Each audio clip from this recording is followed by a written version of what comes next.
Welcome to 13 Hour Times 62 LEGO set reviews. This is set number 2283. This figure is called the Witch Doctor. This is a Hero Factory release from 2011, ages 10 to 16, 331 pieces, and retails for about $30. This is probably the most pieces I've seen so far with the Hero Factory Titan, and this is one heck of a Titan. He's like one of my favorite Titan figures from Hero Factory ever made. I haven't seen the recent ones. I've only been up to Hero Factory up to 3.0, which would be the one of this guy. So I don't really know much about the sets for Breakout or for whichever the series after that was, Brain Attack. So I still like these. I still like this figure so much. Yeah, I can't even tell you how much, but I will get to the review for him. We will show you a spin around of the figure. As you can see, we've backed up the camera for quite a bit just to get all this figure in the reveal. And he's got a lot of pieces, well used, and great detail. Originally, he was a member of Hero Factory called Adolus Witch. And since then, he was studying about certain energy called Quasar, and there was a planet that was filled with it. So the idea is he went to investigate more about this Quasar, and Hero Factory was like, well, we can't really have too much research on this, and we can't really use that power too much. So, and, Atlas may have gotten a little bit crazy with that power.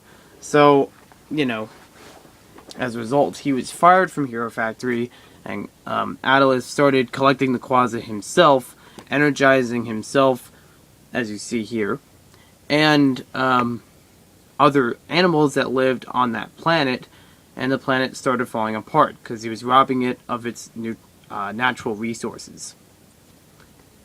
So, I don't think this is supposed to be... I don't think he's actually this size when he was in Hero Factory. I think this is all just because of his obsession with Quasar and how it mutated his body into different forms. But we'll take a closer look at him. He was available in box form, and he had instructions.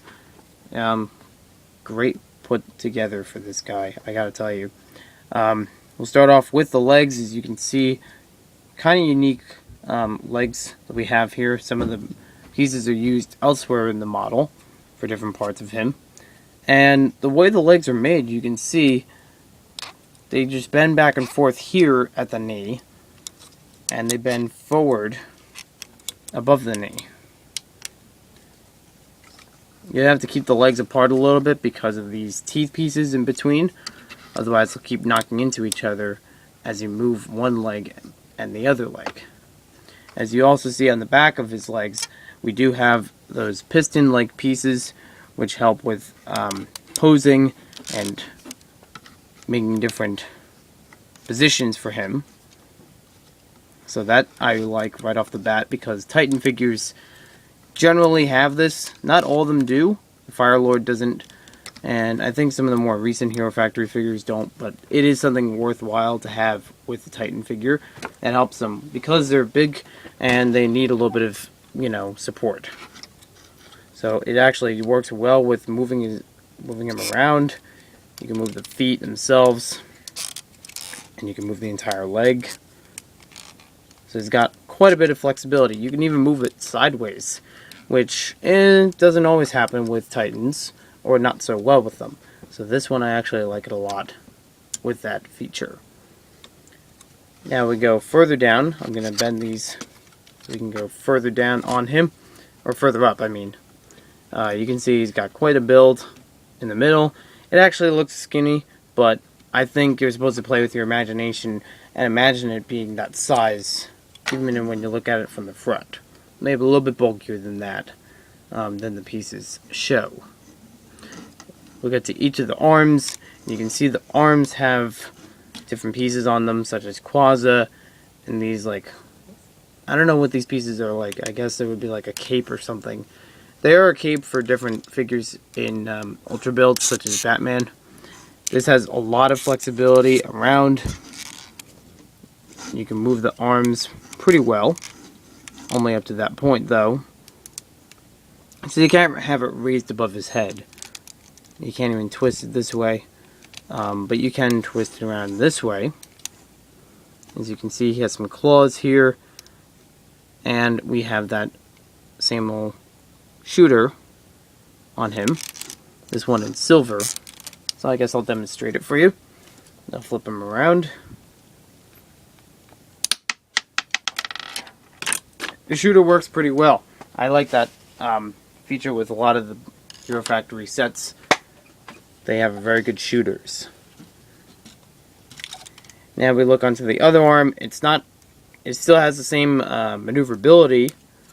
And for his weapon, we have the staff. This staff controls different animals that are equipped with Quasar and can also enable some of them to do his bidding.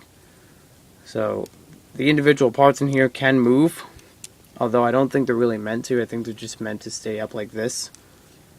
The staff itself can be taken apart from the figure